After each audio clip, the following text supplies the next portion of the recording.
Oke, sebelumnya aku buka terlebih dahulu. Assalamualaikum warahmatullahi wabarakatuh. Yang kami hormati Bapak Igit Sabda Ilman selaku dosen pengampu mata kuliah Analisis dan Desain Sistem Informasi kelas A. Perkenalkan kami dari kelompok 1 yang terdiri dari Vanessa Novitasari, Fajar Fitriadi, Desta Rosa Mulia, Fauzan Ubaidillah Yaira, Adi Wayu Kurnia, Faris Al-Bukhari, dan Ibra Maulana. Di sini kami akan mempresentasikan hasil proyek akhir kami, yaitu tentang proyek pengembangan aplikasi, analisis dan desain sistem informasi, yaitu Jagat Data, tentang menjelajahi awan dan menemukan kemungkinan dengan produk unggulan kami, yaitu Cloud Storage. Baik, penyampaian pertama akan disampaikan oleh rekan saya.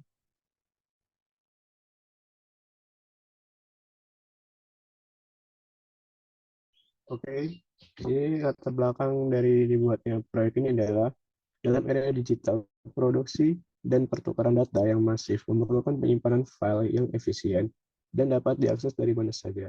Penyimpanan tradisional seperti hard disk dan perangkat eksternal memiliki kelemahan, sehingga cloud storage menjadi solusi utama.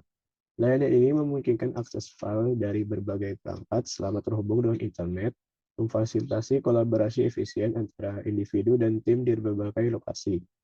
Meskipun begitu, keamanan data tetap penting, sehingga penyedia layanan meningkatkan enkripsi, kontrol akses, dan pemantauan aktivitas. Pada penjelasan ini akan membahas bagaimana cloud storage mempermudah pengelolaan file dengan lebih efisien, fleksibel, dan aman, serta mengidentifikasi tren masa depan yang mempengaruhi teknologi ini.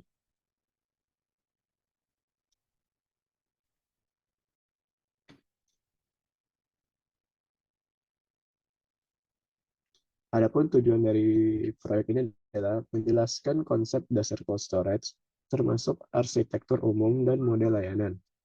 Kedua, mengidentifikasi dan menganalisis kebutuhan organisasi dan pengguna untuk penyimpanan data yang aman, scalable, dan dapat diakses secara fleksibel dari berbagai lokasi dan perangkat. Yang ketiga, menganalisis efisiensi operasional dan kinerja sistem cloud storage. Kemudian yang terakhir, mempelajari model bisnis cloud storage dan dampak ekonominya, termasuk biaya, keuntungan, strategi penetapan harga, dan implikasinya terhadap adopsi teknologi di berbagai sektor industri. Rumusan masalah dari proyek ini adalah bagaimana penjelasan terhadap konsep dasar cloud storage, termasuk arsitektur umum dan model layanan. Yang kedua, bagaimana cara mengidentifikasi dan menganalisis kebutuhan organisasi dan pengguna untuk penyimpanan data yang aman, scalable, dan dapat diakses secara fleksibel dari berbagai lokasi dan perangkat. Kemudian yang ketiga, bagaimana efisiensi operasional dan kinerja sistem cloud storage dapat dianalisis untuk memenuhi kebutuhan pengguna dengan optimal. Kemudian terakhir, bagaimana model bisnis cloud storage dan dampak ekonominya dapat dipelajari, termasuk biaya, keuntungan, strategi penetapan harga, dan implikasinya terhadap adopsi teknologi di berbagai sektor industri. Kemudian batasan masalah. Yang pertama, penjelasan konsep dasar cloud storage difokuskan pada pemahaman konsep yang mencakup arsitektur umum dan model layanannya, dan tidak termasuk dalam cakupan batasan implementasi teknik spesifik dari platform tertentu. Yang kedua, identifikasi kebutuhan organisasi dan pengguna hanya mencakup kebutuhan terkait penyimpanan data yang mencakup aspek keamanan, skalabilitas, dan aksesibilitas. Yang ketiga, analisis efisiensi operasional dan kinerja sistem cloud storage tidak mencakup evaluasi mendetail mengenai konfigurasi tertentu dan pemecahan masalah terkait kinerja. Yang keempat, penjelasan model bisnis dan dampak ekonominya mempelajari model bisnis cloud storage yang mencakup biaya, keuntungan, strategi penetapan harga, dan implikasinya terhadap adopsi teknologi di berbagai sektor industri, dan tidak mencakup analisis mendalam terhadap strategi pemasaran dan evaluasi kompetitif antar penyedia layanan. Selanjutnya akan dijelaskan oleh rekan saya. Oke, baik. Selanjutnya kita akan memasuki pada bab 2 mengenai analisis kelayakan sistem. Yang pertama terdapat analisis bisnis, yaitu merupakan adalah metode analisis sebagai dasar untuk memperoleh pokok-pokok permasalahan yang lebih spesifik.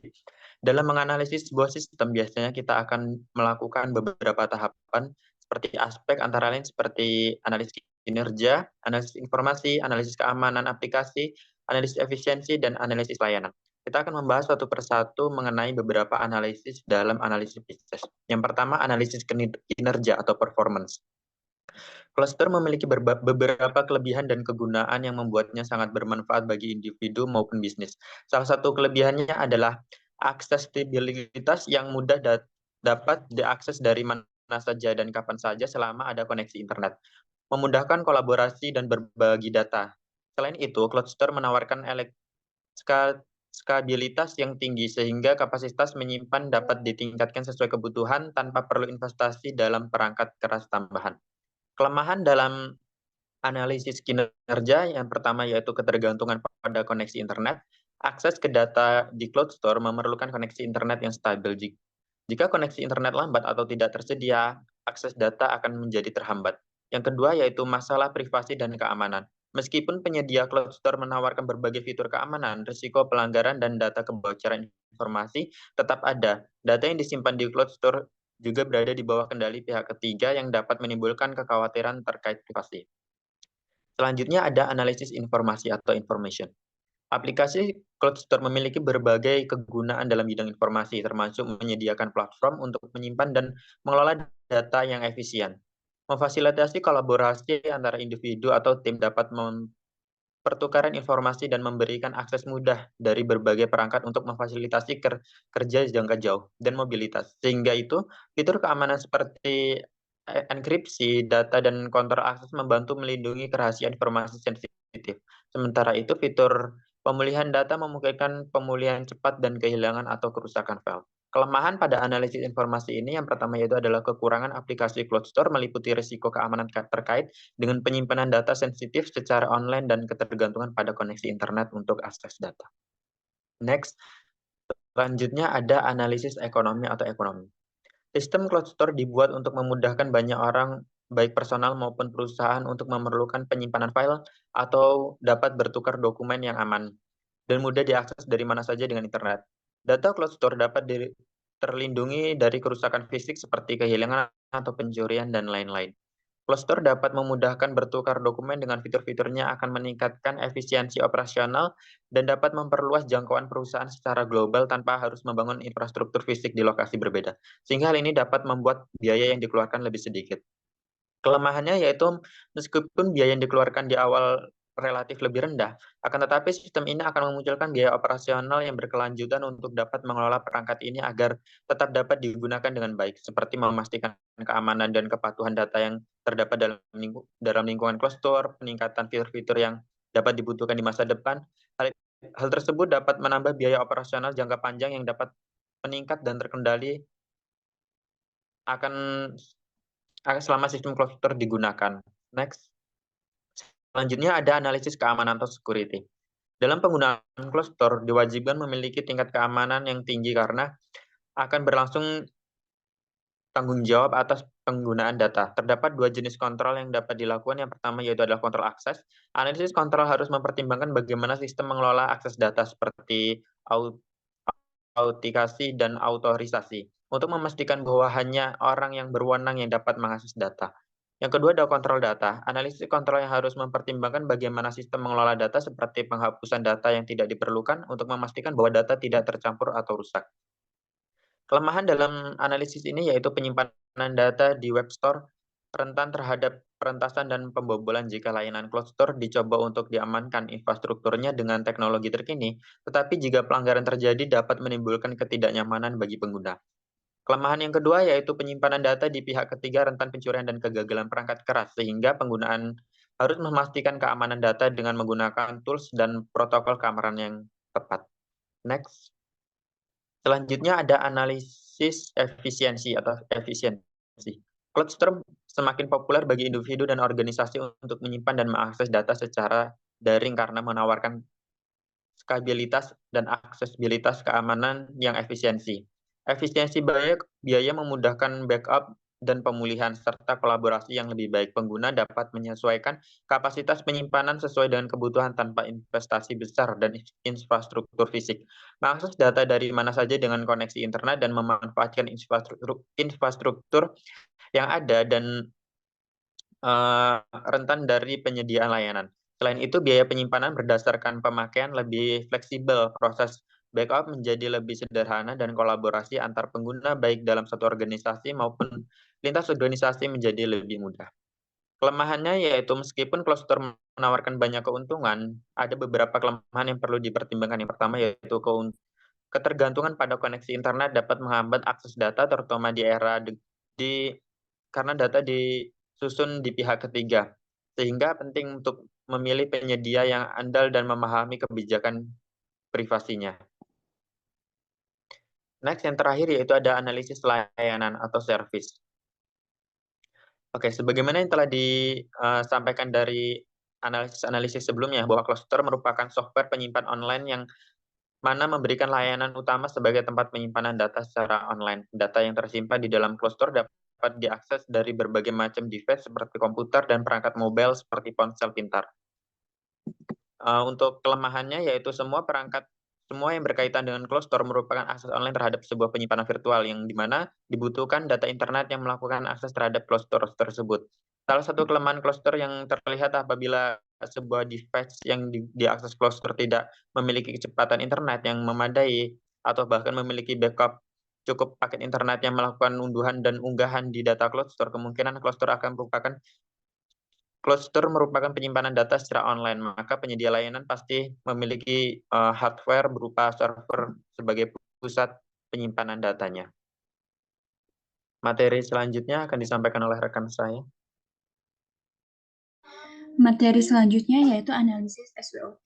Analisis SWOT adalah sebuah metode analisis perencanaan strategis yang digunakan untuk mengevaluasi strength, weakness, opportunities, dan threat yang terlibat dalam suatu rancangan proyek atau dalam bisnis usaha. Metode tersebut memudahkan penentuan tujuan dalam suatu proyek atau bisnis yang akan dijalankan dengan menggunakan analisis SWOT. Maka dapat dilihat nilai kekuatan, kelemahan, kesempatan, dan ancamannya. Dalam analisis SWOT terdiri dari dua faktor, yaitu faktor internal dan faktor eksternal. Untuk penggambaran secara detail tentang kedua faktor tersebut akan penulis jabarkan di bagian selanjutnya. Berikut ini adalah tabel analisis dari SWOT. Ya, dari faktor internal itu ada strength, yaitu kekuatan. Yang pertama yaitu memudahkan dalam mengirim dokumen pekerjaan di mana saja. Yang kedua, mengurangi biaya beban operasional perusahaan dalam proyek dengan ketika ada proyek pada kota yang berbeda. Yang ketiga yaitu data yang disimpan lebih aman dan dari kehilangan atau kerusakan secara fisik. Yang keempat yaitu memudahkan dalam pengarsipan dokumen perusahaan. Yang kelima yaitu tidak dibutuhkan lagi alat penyimpanan secara fisik. Yang keenam yaitu dapat diakses dengan mudah di mana saja. Dari faktor eksternalnya yaitu ada opportunity atau peluang. Yang pertama, mempermudah menjalin kerjasama dengan perusahaan lain dengan adanya sistem. Yang kedua, dapat memperluas jangkauan pasar secara global. Yang ketiga, penyedia cold storage memiliki peluang untuk menawarkan solusi keamanan yang lebih kuat dan inovatif. Yang keempat, yaitu persaingan yang semakin ketat di semua industri mendorong perusahaan untuk mencari cara untuk mengurangi biaya dan meningkatkan efisiensi. Yang kelima, yaitu permintaan akan penyimpanan meningkat seiring berkembangnya perkembangan bisnis. Yang keenam, yaitu memudahkan kolaborasi antar individu dan tim untuk berbagi dan mengedit file secara real-time. Selanjutnya, yaitu faktor internal. Yang kedua itu ada weakness atau kelemahan. Yang pertama yaitu ketergantungan akan kondisi internet dalam mengirim pesan. Yang kedua, meskipun mengurangi biaya operasional fisik, pengguna cloud computing memerlukan biaya berlangganan yang bisa bertambah seiring dengan pertumbuhan kebutuhan penyimpanan. Yang ketiga yaitu, meskipun data di cloud biasanya aman, risiko kebocoran data atau akses tidak sah masih ada, terutama jika tidak dikelola dengan baik. Yang keempat yaitu, layanan cloud terkadang mengalami downtime atau gangguan yang dapat mengganggu akses ke data dan layanan yang disimpan di cloud. Yang kelima yaitu organisasi mungkin memiliki kontrol yang lebih sedikit atas data mereka ketika disimpan di cloud dibandingkan dengan penyimpanan lokal. Yang keenam yaitu potensi biaya tambahan yang tidak terduga seperti biaya transfer data, biaya penggunaan melebihi batas, atau biaya fitur tambahan. Dari faktor eksternal yang kedua yaitu ada threat atau ancaman. Yang pertama yaitu ada pengaturan keamanan yang salah dalam layanan cloud adalah salah satu penyebab utama pelanggaran data cloud. Yang kedua yaitu sebagian besar layanan cloud memungkinkan Anda mengirim email atau undangan URL kepada orang lain untuk melihat atau menggunakan suatu sumber daya. Yang ketiga yaitu API yang tidak aman dapat menjadi titik masuk bagi penyerang. Yang keempat, ada malware dapat merusak atau mencuri data yang disimpan di cloud. Yang kelima, yaitu kehilangan data bisa terjadi karena berbagai alasan, termasuk kerusakan perangkat keras, bencana alam, atau serangan siber.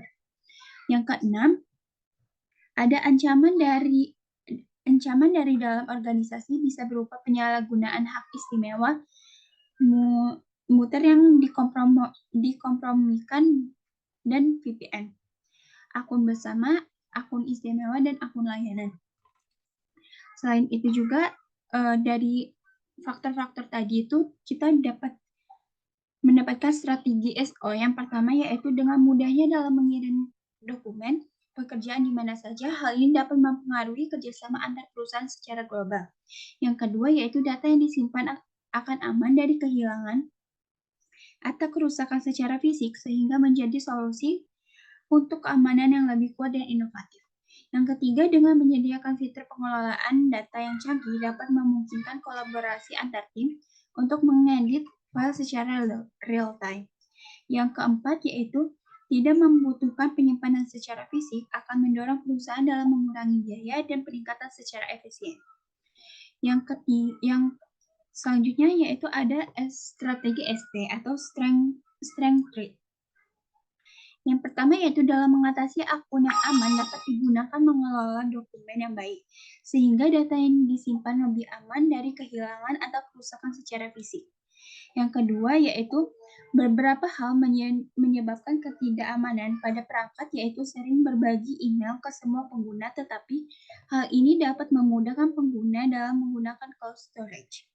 Yang ketiga yaitu beberapa hal yang dapat menjadi sasaran dalam penyerangan yaitu API, yaitu dapat menjadi beberapa tantangan dalam mempertahankan keamanan cloud storage dalam penyimpanan data.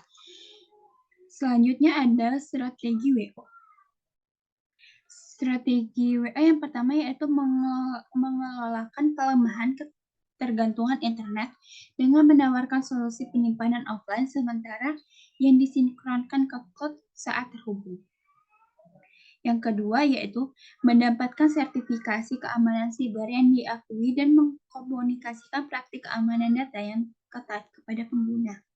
Yang ketiga yaitu menawarkan paket harga yang fleksibel dan model penetapan harga berdasarkan penggunaan supaya dapat lebih terjangkau bagi berbagai pengguna. Yang keempat yaitu pengembangan layanan hybrid cloud atau multi-cloud yang terintegrasi supaya dapat memberi pengguna kendali lebih besar atas data mereka dan menarik pengguna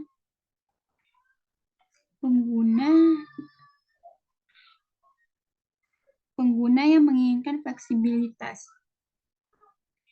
Yang keempat yaitu mengembangkan layanan hybrid cloud atau multi-cloud yang terintegrasi supaya dapat mematuhi peraturan perlindungan data secara ketat dan mengkomunikasikan praktik privasi data kepada pengguna dengan jelas supaya dapat membangun kepercayaan dan menarik pengguna yang peduli dengan privasi data mereka. Selanjutnya ada strategi WT atau Witness Trade.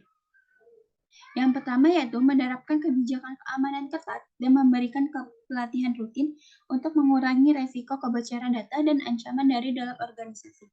Yang kedua yaitu menggunakan alat pemantauan biaya untuk melacak pengguna, mengoptimalkan sumber daya, dan bernegosiasi dengan penyedia layanan untuk menghindari biaya berlebihan. Yang ketiga, yaitu meningkatkan infrastruktur internet dengan koneksi yang lebih stabil dan menyiapkan solusi redundasi seperti failover internet untuk mengatasi ketergantungan pada kondisi internet dan downtime. Yang keempat yaitu menerapkan enkripsi data dari menggunakan API yang aman untuk melindungi data dari kebocoran, malware, dan serangan lainnya. Selanjutnya akan dijelaskan oleh rekan saya.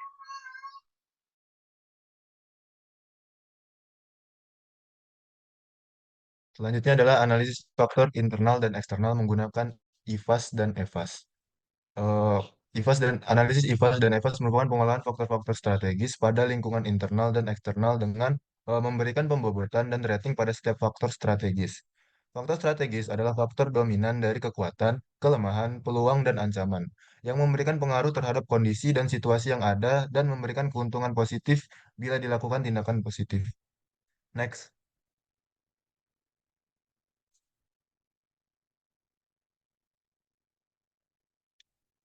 Berikut disajikan tabel matriks internal faktor analis sumari. Ialah faktor-faktor strategi internal. Di sini ada strength dan weakness. Dengan total score strength ialah 2,75 dan total score weakness ialah 0,77. Next.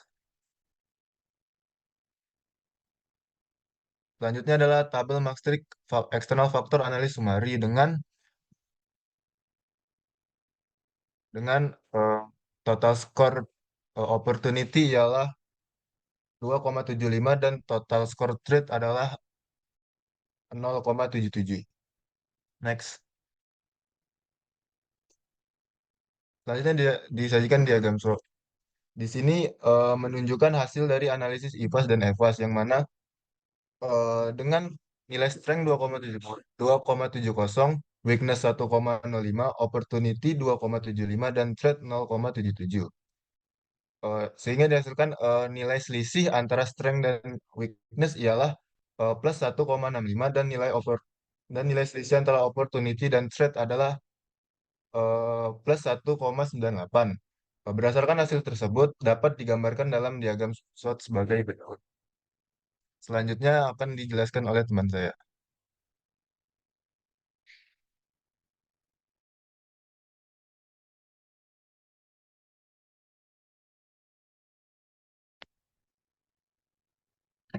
Next, use case diagram.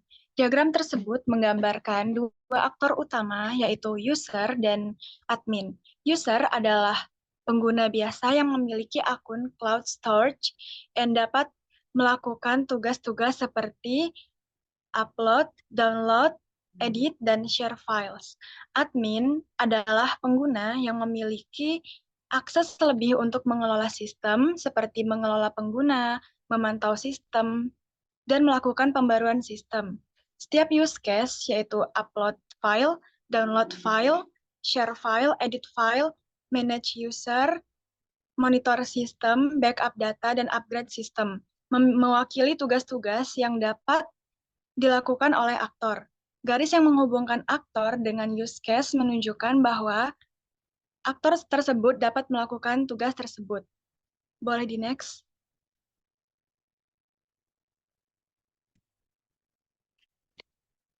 Selanjutnya, use case activity dapat dilihat pada gambar berikut.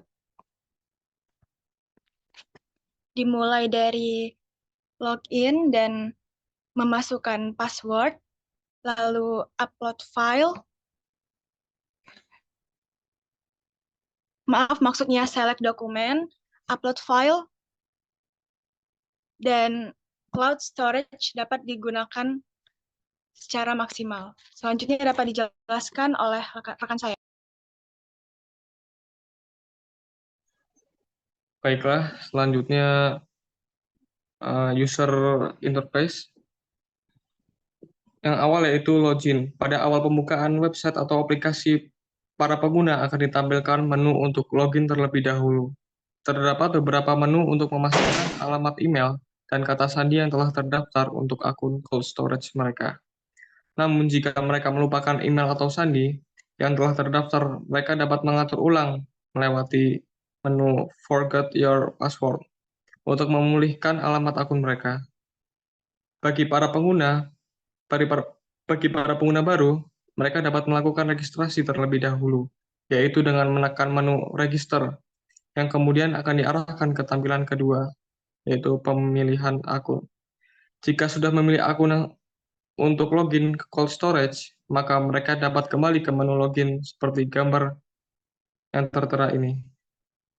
Kemudian menekan sign in untuk dapat masuk dan menggunakan website aplikasi cold storage. Kedua yaitu pemilihan akun. Tampilan kedua ini adalah tampilan registrasi bagi para pengguna yang ingin mendaftarkan akun untuk gunakan website atau aplikasi cold storage. Mereka akan diarahkan untuk memilih akun Google mana yang mereka akan gunakan untuk sinkronisasi dengan website seperti pada tampilan tersebut. Jika sudah menentukan akun yang akan digunakan, maka mereka dapat mengatur password dan kembali ke menu awal login. Kemudian, yang ketiga yaitu tampilan register atau pembuatan akun. Setelah pemilihan akun atau opsi lain dalam pembuatan akun, kita akan diarahkan ke tampilan pembuatan akun. Isi informasi yang dibutuhkan dalam pembuatan akun Anda seperti username, profile picture, email, dan password yang kuat untuk melindungi keamanan akun Anda. Setelah semua informasi dirasa cukup, Anda dapat menekan register. Data yang sebelumnya Anda masukkan akan tersimpan dan pembuatan akun telah berhasil. Kemudian akan dilanjutkan oleh kawan saya. Baik, selanjutnya adalah halaman penyimpanan utama atau halaman utama daripada aplikasi cloud atau websitenya. Yang paling kiri ini, yang pertama adalah menu penyimpanan lokal dari device si pengguna. Seperti yang bisa dilihat di gambar itu ada beberapa penyimpanan yang tersedia di device pengguna. Terus ada file-file yang terdapat dalam device pengguna juga. Halaman ini bisa diakses segera setelah login menggunakan halaman sebelumnya. Kemudian di halaman paling bawah itu, di bagian paling bawah ada 3 tombol yang bisa diakses pengguna untuk merubah halaman ke halaman lainnya. Untuk halaman yang tengah, seperti gambar yang kedua, itu merupakan pilihan untuk membuka halaman cloud. Tampilannya hampir sama dengan penyimpanan lokal dari device pengguna, namun bedanya ini menunjukkan penyimpanan yang ada di akun cloud pengguna. Kemudian yang paling kanan merupakan halaman pengaturan atau setting. Menu setting di sini pengguna bisa mengatur beberapa pengaturan yang disediakan oleh aplikasi, seperti mengatur bahasa yang digunakan menjadi bahasa Indonesia atau bahasa Inggris, mengedit foto profil pengguna akun, kemudian bisa membagikan akun pengguna supaya bisa diakses oleh pengguna lainnya. Kemudian terdapat menu privacy policy atau peraturan dan ketentuan dari aplikasi, bisa dilihat di menu setting. Kemudian ada tombol logout apabila pengguna akun ingin keluar dari aplikasi. Kemudian ada delete account, yang mana pengguna bisa gunakan untuk menghapus akun apabila tidak digunakan lagi. Kemudian ada tombol akses cepat untuk mengganti akun ke akun cloud lainnya. Ada switch account supaya tidak usah ribet-ribet buat logout terus login lagi, tinggal switch account. Dan pengguna bisa mengganti ke akun yang sudah didaftarkan pada akun device pengguna. Oke, saya kira itu dari desain user interface. Saya kembalikan lagi ke ketua. Oke, baiklah. Demikianlah presentasi yang dapat kami sampaikan. Kurang dan lebihnya kami mohon maaf. Kami akhiri. Wassalamualaikum warahmatullahi wabarakatuh. Wow.